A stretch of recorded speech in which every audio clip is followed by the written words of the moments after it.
ಅಂತ ಜಾವನಗೌಡ ರಂಗನಗೌಡ ಪಾಟೀಲ್, ಗುರ್ಸಿದಗೌಡ ರಂಗನಗೌಡ ಪಾಟೀಲ್ ಇವರ ಎತ್ತು ಬೆಳಗಾವಿ ಜಿಲ್ಲೆ ರಾಯಬಾಗ್ ತಾಲೂಕಿನ ಇಟ್ನಾಳ್ ಗ್ರಾಮದ ಸದಾಶಿವ್ ಡಾಂಗೆ ಅವರಿಗೆ ಒಂದೇ ಎತ್ತು 18,01,000 ರೂಪಾಯಿಗೆ ಮಾರಾಟವಾಗಿದೆ. ಬಹುಶಃ ಇವತ್ತು ನಮ್ಮ ರೈತರು ದುಡಿದಂತ ಪರಿಶ್ರಮದಿಂದ ಎಲ್ಲಾ ರೈತರು ಸಹಿತ ಇವತ್ತ ಎತ್ತುಗಳನ್ನ ಬಸವನನ್ನ ಮೇಯಿಸಿ ಇವತ್ತು ಇಷ್ಟೊಂದು ಈ ತೆರಬಂಡಿ ಎತ್ತುಗಳು ಇಷ್ಟು ಪ್ರಖ್ಯಾತಿ ಪಡೆಯಕತ್ತಾವ. ಸಾಕ್ಷಾತ್ ಸದಾಶಿವಪ್ಪನ ಆಶೀರ್ವಾದದಿಂದ ಇವತ್ತು ಈ ಬಬಲಾದಿ ಗೌಡರ ಎತ್ತನ್ನ ನಮ್ಮ ಇಟ್ನಾಳ್ ಗ್ರಾಮದವರಾದಂತಹ ಸದಾಶಿವ್ ಡಾಂಗೆ ಅವರು 18,01,000 ರೂಪಾಯಿಗೆ ಖರೀದಿ ಮಾಡಿದ್ದಾರೆ.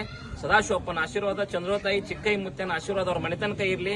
ಈ ಎತ್ತು ಅವ್ರ ಮನೆಗೆ ಹೋಗಿ ಆ ಮನೆಯನ್ನ ಬೆಳಗಲಿ ಅಂತೇಳಿ ಸಾಕ್ಷಾತ್ ಸದಾಶಿವಪ್ಪನಲ್ಲಿ ನಾನು ಬೇಡ್ಕೋತೀನಿ. ಮೂರು ಪುಂಡಿ ಬಚ್ಚ